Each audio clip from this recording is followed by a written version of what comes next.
Hello Sagittarius, and welcome to your reading for the week of January 16 through 22, 2024. I'm back to doing weekly readings now. I was doing bi-weekly ones for a while because I was traveling, but now I am back here so we can see what's going on now for the next week. If you're new to this channel, welcome. It's good to have you here. I'll explain in a moment how I do my readings. If you do find these readings helpful, please do consider liking, subscribing to the channel, leaving a comment. All of those things are helpful in increasing the channel's visibility. If you're returning, welcome back. It's good to have you back, and I hope that means that you are finding that these readings helpful. It's a reading for you if you are Sagittarius Sun, Sagittarius Moon, Sagittarius Rising, or if you have Sagittarius prominently somewhere in your chart.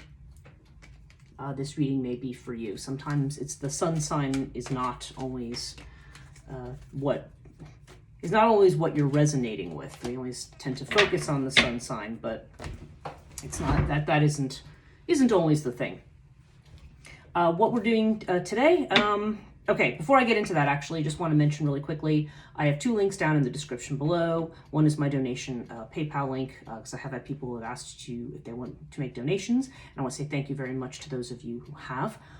So that link is down in the description. And also I have a link to my website, liminalreiki.com, which is where I do my spiritual coaching, which includes astrology, which is both Western and Vedic astrology, tarot, oracle, human design, Reiki therapy, and others, and actually many other modalities depending on what the person needs. But that link is also down in the description below. So the way I do these readings is I do these according to the 12 houses of astrology. So again, if you've been here before, you'll be very familiar with this. If you're not, you'll see how this goes. I use cartouche cards as my main deck for the reading, and I will clarify cartouche with a tarot deck. This week we are using the Spirit Within Tarot, and I usually draw an oracle card, and for this week we are going to use the Avebury Oracle. If you've not heard of Avebury, A-V-E-B-U-R-Y, it is a place in England, a megalithic site. We always think of Stonehenge as being the main megalithic site that people associate with Britain. But Avebury is a very unique stone circle in that it is probably the oldest one, and the town of Avebury is actually built within the stone circle. And I've stayed there several times, many times.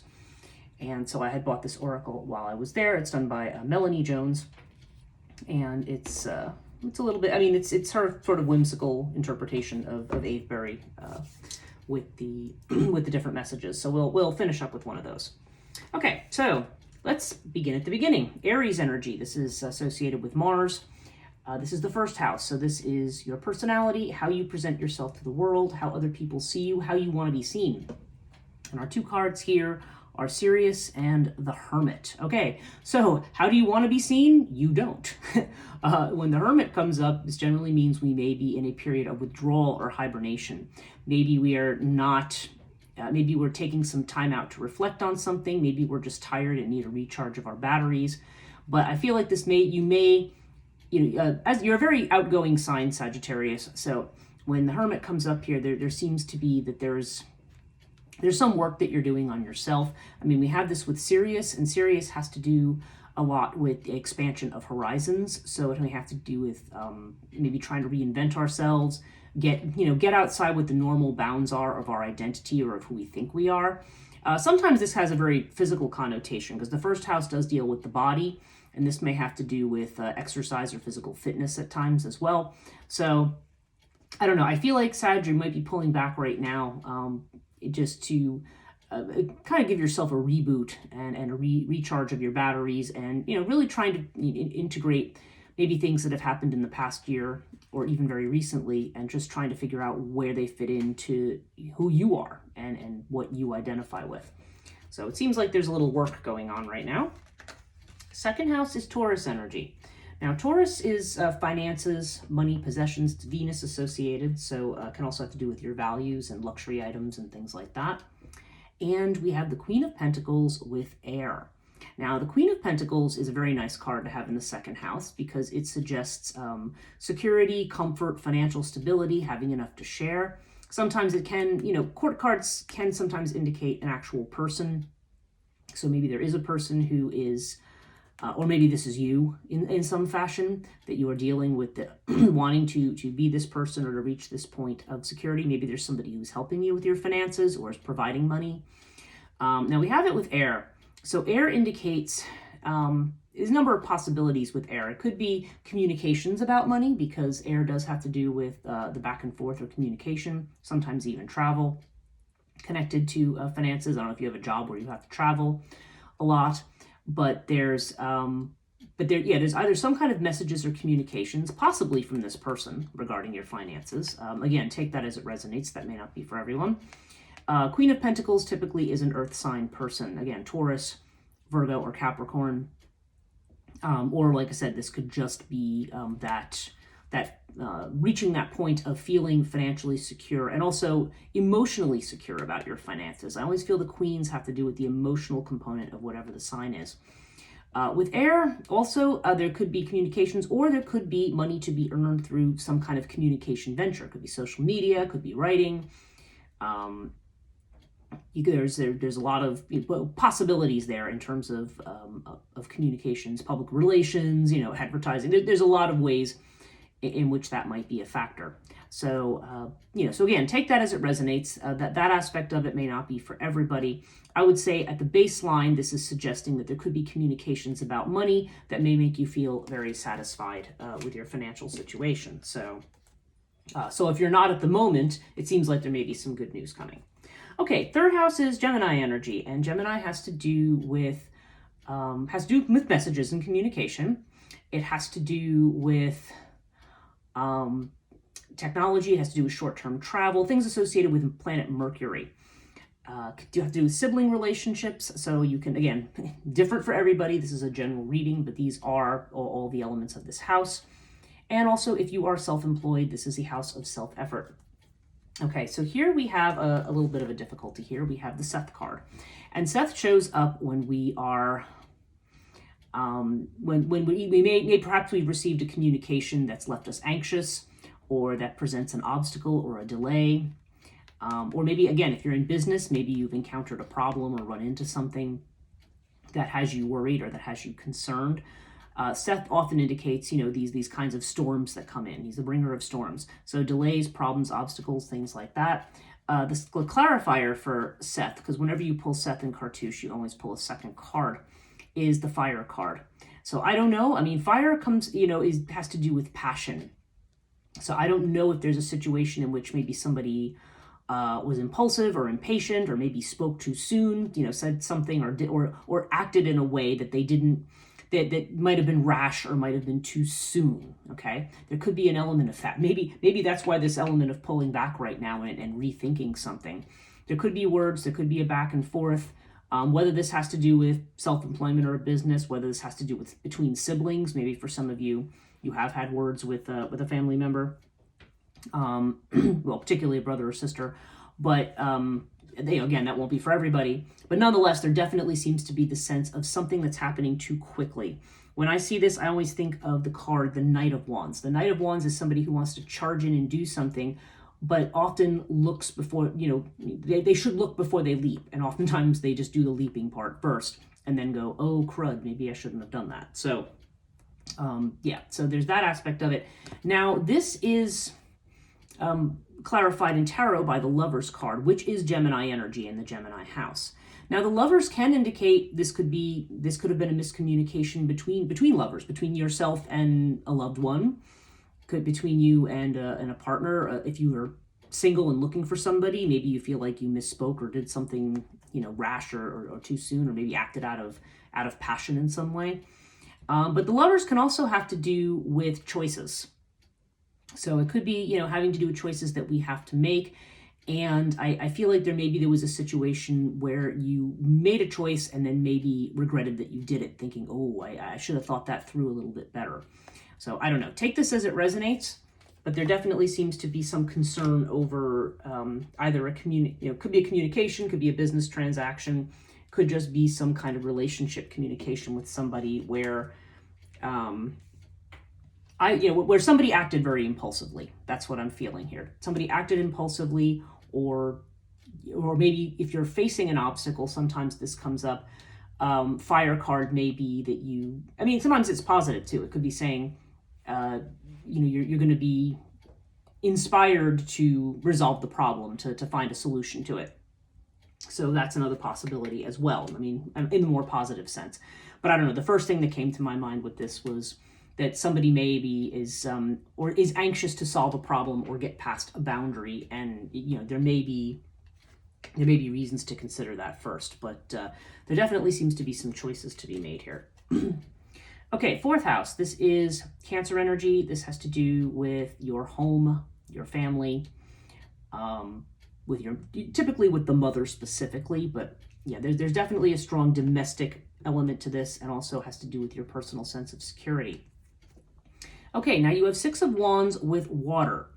Now, for some of you, and again, not for everyone, water can mean that somebody is moving, particularly moving across water. Okay, there's definitely with water, there definitely seems to be water involved with something. Maybe some of you live near water, or feel your sense of security by being near water. I mean, there's some possibilities there. Again, in a general reading, it's hard to drill down with that. But if you're not planning a move, okay, if none of that is going on, then this definitely seems to indicate a change or movement within a situation at home or with your family. There's a very emotional component to water. And also there's the idea of flow, okay, that you are, that maybe you are going with the flow, or maybe a stuck situation is becoming unstuck. Now you have it with the Six of Wands, so that's actually a very good thing, okay? Because Six of Wands is an achievement, success, being recognized for something, or accomplishing something that you wanted to accomplish. So, I feel like if this has to do with, again, whether it has to do with a home or a family situation, there's something that you've been looking to get done, so maybe some kind of change you've been looking to make, and now it seems like you are going to succeed in doing what it is that you want to do, or you have just succeeded. So definitely a sense of change and movement here, in terms of whether it have to do with your physical home, a family situation, or just in terms of becoming unstuck with something. Okay, fifth house is Leo energy, and Leo has to do with creativity, has to do with love affairs, meaning love relationships that are not legalized in some way, and also sometimes with children, if that applies to you. Generally, this is a house of playfulness, creativity, leisure time, things like that. Now, yeah, speaking of leisure, we have the Sphinx with the Three of Cups. So, okay, these are actually two quite opposite things that we're seeing here. And given that I'm seeing the Hermit over here, because Sphinx definitely has this wait and see energy, like hanging back, not putting yourself out. But you have this Three of Cups. So the Three of Cups is a couple possibilities. As you can see, there's some people, dancing around and partying on this card. So it's certainly not the let's sit back and be passive. This is more about let's get out there and socialize, right? So maybe it's telling you to get out more and socialize. Now, in terms of a love affair, Three of Cups sometimes comes up when we meet somebody at a social event, or through some kind of party or public thing that we go to. It can also indicate a reconciliation with somebody. So take that as it resonates.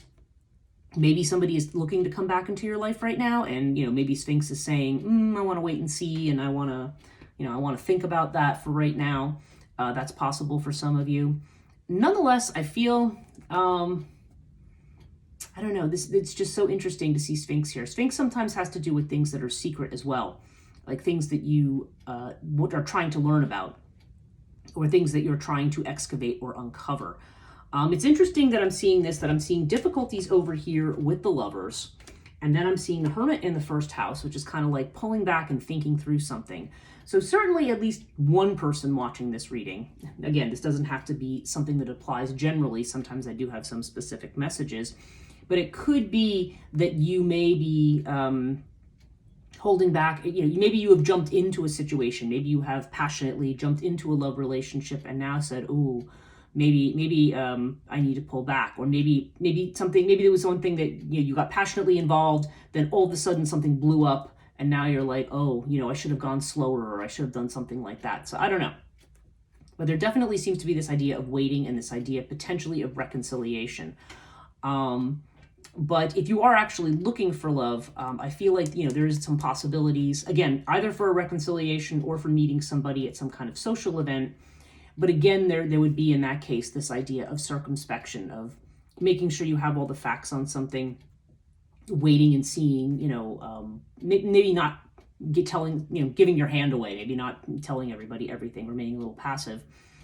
And I feel like Sphinx also can just be about, again, uncovering secrets and finding out the truth about something. So yeah, it's a bit complicated without specifically knowing what someone's circumstances is. It could apply a number of ways, but those are all of the possibilities there. So take it as it resonates, and remember that it not only has to do with love affairs. I do feel like that is the case for somebody, for sure. But it can also have to do with creative projects. So maybe you're thinking in that case of networking with somebody, and then it might be saying, but, or you're considering networking with somebody, but maybe you want to wait and see before you jump ahead. I will also mention in the 5th house that you have a 3 of Cups, and the Sphinx is card 21, so there's a 2 plus 1, that's 3. So the number 3 seems to be relevant to that. I'm just trying to see if we have that elsewhere. Okay, not particularly, just seems to be a double 3 for that one. So, although we do have 3 now in the 6th house, which is Virgo energy, and Virgo has to do with our work, like in terms of, work, our service to others, a job we might have. And I say job as opposed to career, because for some people those are not the same thing.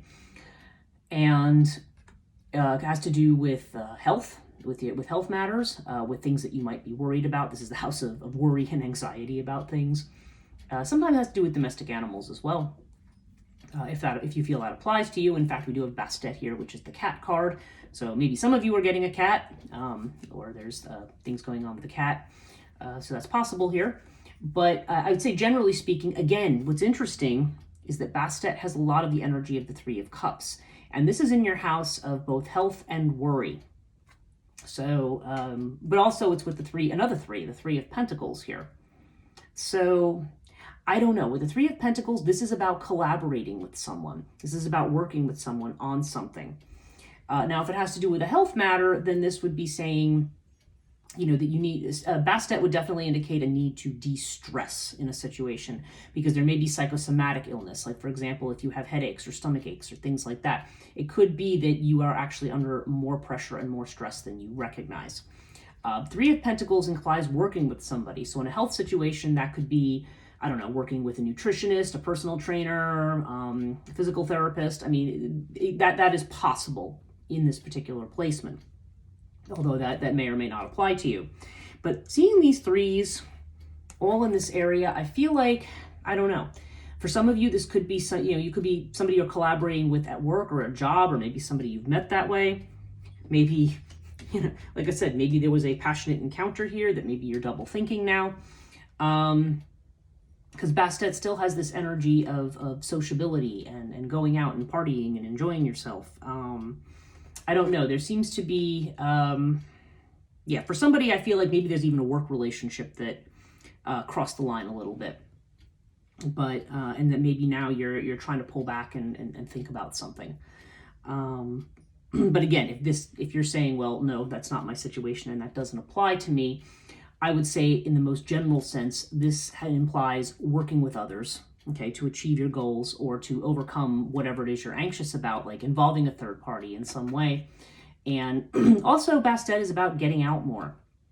So I feel like maybe you've had to quote Rich Hall, you may have had a crisis of confidence here. Maybe there was something that happened that made you feel like you did something and maybe you've said, I should pull back. Maybe I shouldn't have done that.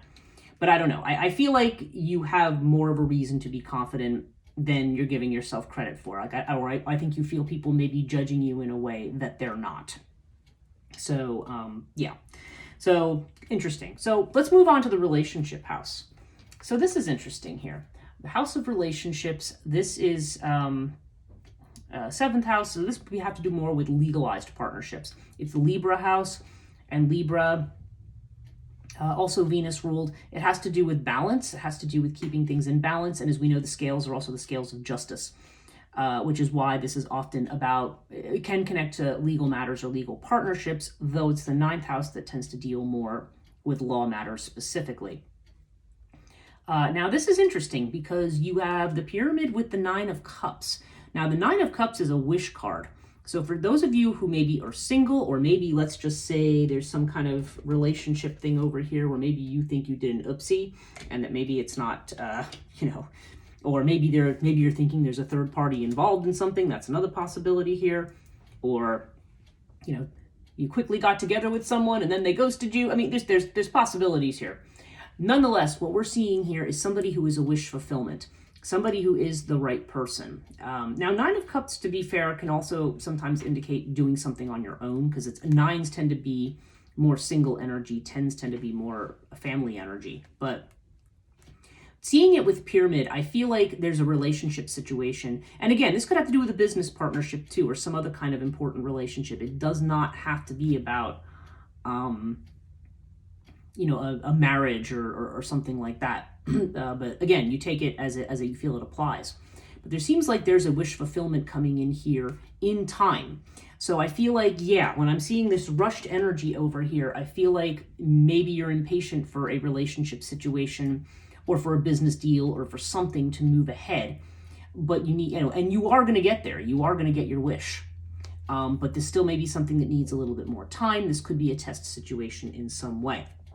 So I feel like the story that seems to be revealing itself so far for at least somebody watching this, if I want to be a little more specific, is, I feel like there may have been a passionate get-together with someone that you want something more long-term with.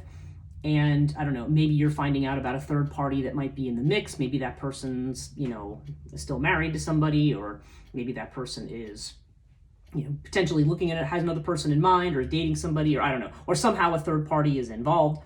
And so maybe now you're pulling back and double thinking the choice that you made here about love. But ultimately, it does seem like, I don't know. I feel like whatever mistake was made, time will fix it. And ultimately, a wish will be granted. So, there seems to be a narrative of that for somebody here. Okay, so 8th house, this is Scorpio energy. And Scorpio is about transformation. So this is about life-death issues. This is about, esoteric issues, other people's money. But I think this primarily is a house that's telling you the ways in which you need to change and transform. And we have the Buckle of Isis with the Ace of Wands. So, for you, the message for you in this one, Sag, is clear. You are out for this is a passionate new beginning. Ace of Wands is saying, it is time for you to start over. Like all these things you're considering over here in the first house, it is definitely time to let certain things go and turn over a new leaf. This is the fire energy that is associated with you. You do not need to be prone to worry or second guessing yourself. But you have this with the Buckle of Isis. So the Buckle of Isis, in the 8th and 12th houses, I always feel like this card represents pulling away from what we would call the collective, like blazing your own trail, going out on your own path.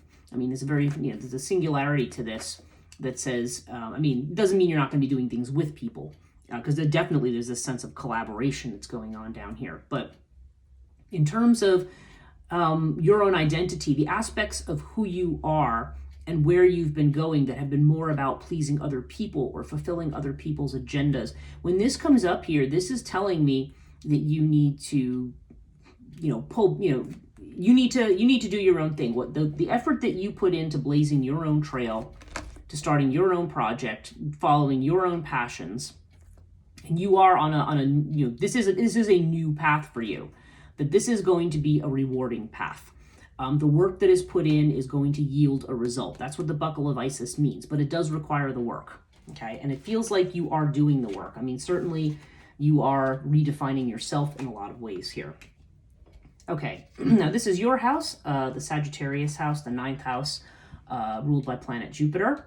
And this has to do with, as Jupiter is a very expansive planet, with expanding your horizons. So this has to do with higher education, okay? So higher ed in the sense of colleges, universities, degrees, stuff like that. It can have to do with philosophy, religion, deeper thought, expanding your mind, as it were, in terms of thought.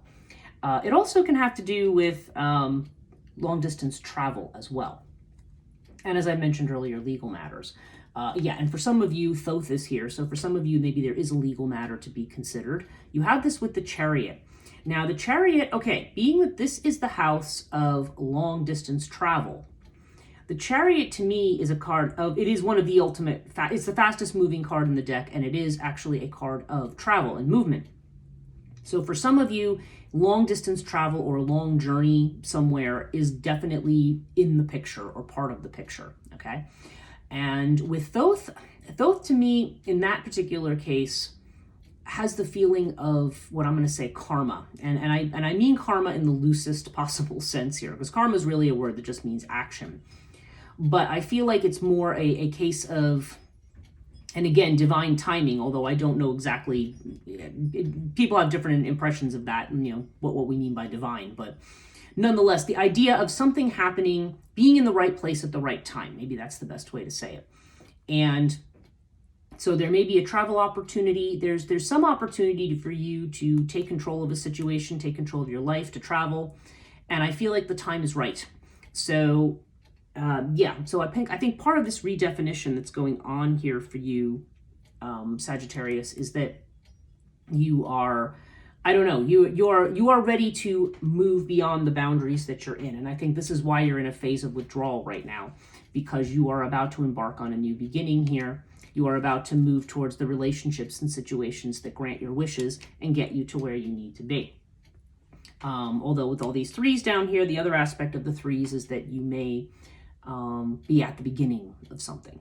Okay, so it may still be that something is building and growing, but this definitely seems to indicate that you want to set your sights on something that's beyond. I mean, for some of you, this could even be getting a degree or something, but or taking a course or just learning something that's going to expand your horizons. But there's definitely a sense of travel here with the Chariot. So for somebody here, this is the right time for you to be making a long trip. And the fact that I see water down here, along with the Six of Wands, this could also be saying to us that that success is going to come through movement across water. So for some of you, you are planning on moving a long distance, or you are going to find success at something where you move away from your current space. And like I said, at the very least, there's an expansion of horizons here. Okay, 10th house is Capricorn energy. So this is about your reputation, your fame, your career, potentially the father. And we have the King of Pentacles with Anubis. Okay, so once again, Anubis is a card of travel. So this, for some of you, this is travel for work, or this is travel for or making your fame. It could be a job where you're traveling a lot, or it could just be a situation where you literally make a move. Now, if you're saying, no, I'm not planning on moving anywhere and that has nothing to do with my situation, then I would suggest that Anubis indicates protection in something. Maybe you're in a job situation. Yeah, I'm looking down here at this kind of Three of Pentacles thing. Maybe there's something where you feel, I don't necessarily think that you feel threatened, because King of Pentacles is not somebody who's threatened. King of Pentacles is somebody who is, just like we have the Queen of Pentacles here, you've got both the King and Queen of Pentacles. This is definitely a sense of, again, financial fulfillment, being at the top of your game. If you own your own business, this is the successful businessman. King of Pentacles is somebody who is financially successful and is secure. So certainly whatever you're doing with your career right now is going to bring about this kind of security if it hasn't already. But you may have a job associated with travel. And if you don't, then maybe if you have concerns about, I don't know, say losing your job, or some changes maybe that are going on, or something happening, this definitely indicates that whatever is going on, you have a level of protection and you can certainly trust your own judgment. Okay, 11th house, Aquarius energy. And Aquarius is, this is a house of destiny, certainly. It has to do with our networks, our social networks, our friends, our relationships, and our goals, our hopes and wishes. So you have Crook and Flail with the Four of Wands. So again, now we've got, there's a lot of 3 energy, and there's also this is kind of opposite this 4 energy over here as well. 4 of Wands for some people can actually indicate a marriage situation, or it can just indicate, it doesn't have to, but you've got this 11-11 energy, and you've got this idea of a gateway that you're passing through with somebody else. Okay, there's two people on this card. So I feel like this is another level of accomplishment, just like the Six of Wands represents success and accomplishment and recognition. This is also, the fours are kind of reaching that point of stability, reaching that point where we say, okay, I'm ready to go on to what's next. And yeah, with Crook and Flail, this indicates an increase in visibility and status, just like we saw here with the Six of Wands. And this may be why it's telling you, in spite of any doubts you may have about things that you're doing, it is advising you to be confident, to get out there, to have some self-discipline, to be seen among people. There's a lot here. You right now are showing energy of not wanting to be seen. And this could potentially, for some of you, connect to a love situation, or maybe even a situation with a child. I don't know.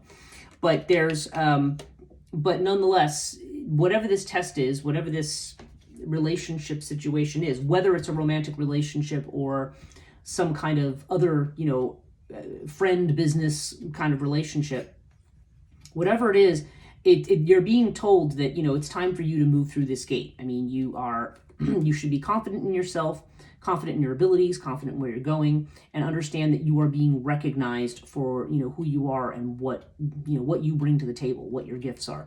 So that's actually a very, very good thing, I think. 12th house, okay, Pisces energy. Pisces is what is hidden, okay?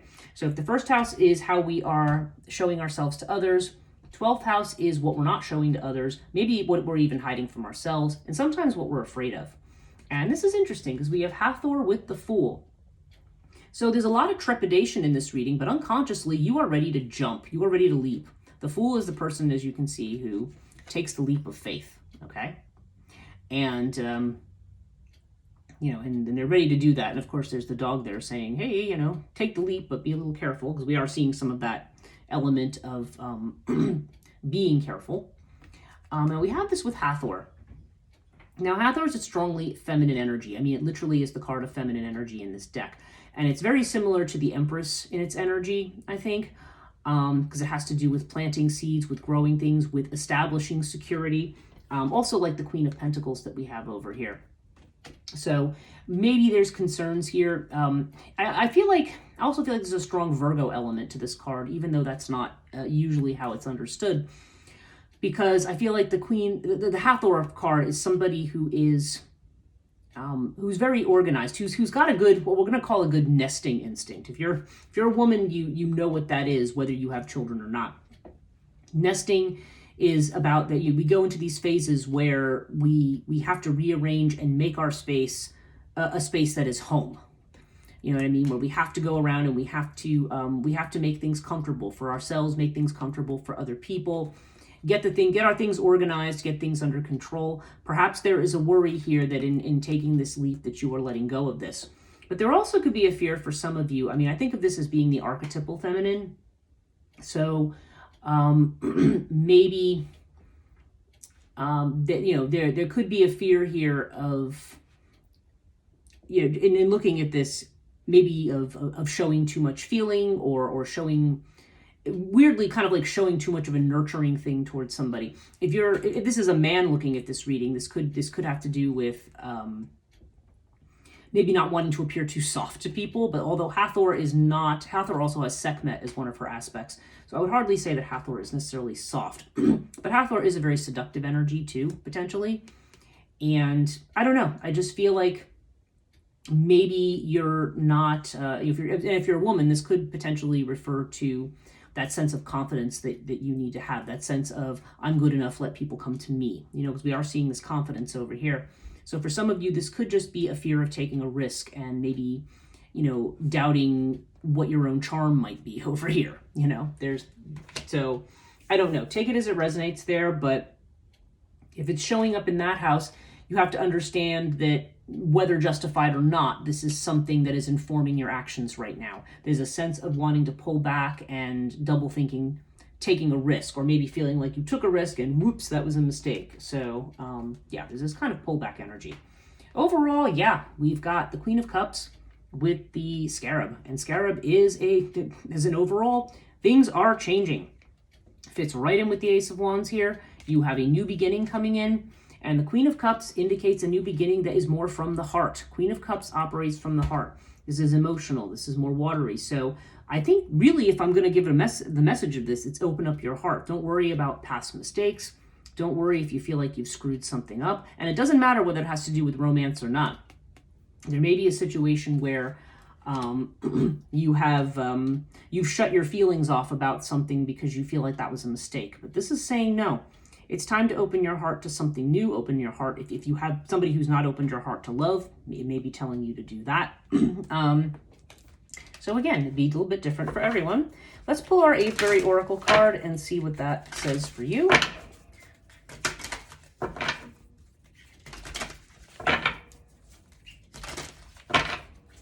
Okay, so what does Sagittarius need to know?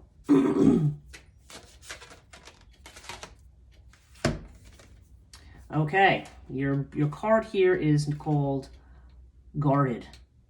Okay, and you can see they've this little creature, whatever it is, near this megalith and this angelic thing. Says, be careful who you give your heart to. Guard it carefully. Wow. Okay. So yeah, that for some of you, definitely this is about, whether it's about a friend or whether it's about a lover or about a loved one. There's definitely the sense that there's been some emotional hurt here, and you're being careful. So it is telling you to be a bit circumspect. It is telling you this is a test period, and whatever's going on, it does seem like you are going to get there. But for right now, yeah, with the Hermit here in the first house, there's definitely a sense that you may be being a little bit wary or guarded right now about taking a risk. But ultimately, change is coming, and you do need to follow your heart. That's it for this week, Sag. Thanks for watching, and do remember to subscribe, hit the like, thumbs up, and leave me a comment if you choose. And we'll see you next week.